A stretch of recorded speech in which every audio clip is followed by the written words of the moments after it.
Now recognizes the gentleman from Ohio's 12th District for 5 minutes for questions. Thank you, Mr. Chairman. Thank you for being here this morning, Mr. Novak. I would also like to thank you for your work that you and the department are doing to support the development of affordable, reliable energy in Ohio and across the nation. Mr. Novak, the Department of Energy and Secretary Wright have placed an emphasis on winning the AI race. How do natural gas bans at the state and local level threaten U.S. competitiveness in that space? Well, as I mentioned, one of the promising solutions, we recognize that data centers running NVIDIA AI chips consume a lot more power. They run hotter, they consume a lot more power to keep those facilities cool.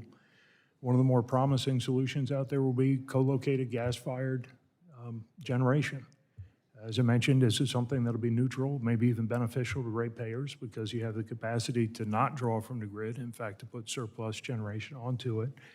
And again, to remove the natural gas as an option, as you know, 150 some jurisdictions have done,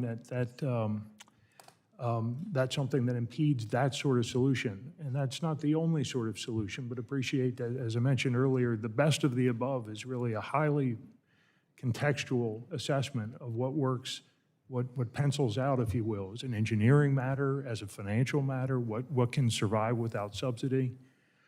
This is very fact dependent. And again, sort of removing the choice, if you will, is something that stifles innovation. And this innovation is going to be absolutely key to the AI race. All right, thank you. Will forced electrification raise electricity prices for consumers? I think it will.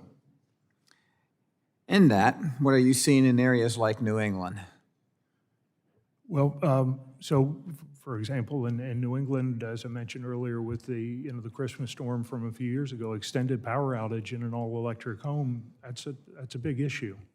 We depend in our home, for example, on propane, not just to cook, but that's what heats our home also. It's what heats our water. All of our neighbors are like this. I'm in a neighborhood that's been there since 1890. That's our best option, frankly. In places where you have exposure to, cold winters, long cold winters, to remove one of the options and to insist on electrification, it comes at a cost and it comes with risk. Thank you.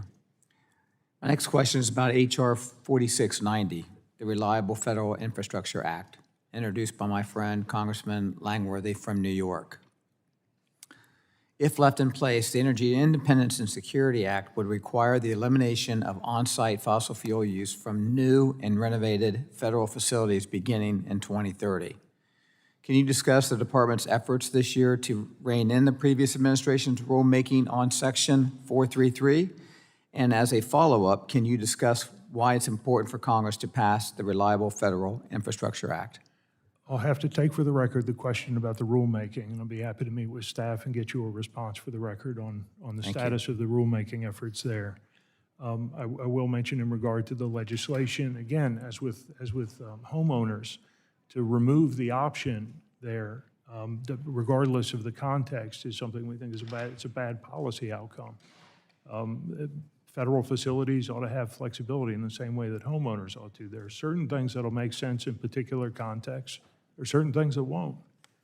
But to remove gas and coal fire, for example, from across the federal footprint, really hamstrings several things. There's not just cost of operation in terms of the utility bills that the government's going to pay over time. It also affects the way you're going to engineer the buildings. This is also going to affect delivery timelines. That in turn is going to affect mission readiness. So again, the view here is by having a suite of options there that gives you flexibility, technical flexibility, financial flexibility to do what makes sense in a particular context. Okay, thank you. Another bill I'm excited we are discussing today is H.R. 4626, the Don't Mess with My Home Appliances Act. This bill prohibits the Secretary from prescribing new or amended energy conservation standards for a product that is not technology feasible and economically justified.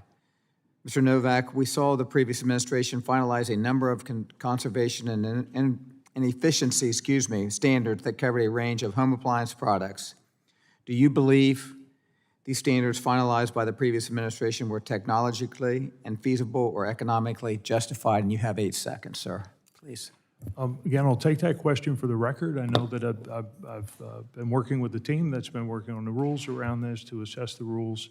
One of the things that this legislation aims to do, again, is to localize some of the assessment here of the efficiency standards around appliances. And again, I think by refocusing in this on significant benefit, significant savings, looking at the utility, again, does it work for the consumer? And what are the trade-offs there in regard to utility versus energy efficiency? Pardon me, the gentleman's time has expired, and the chair now recognizes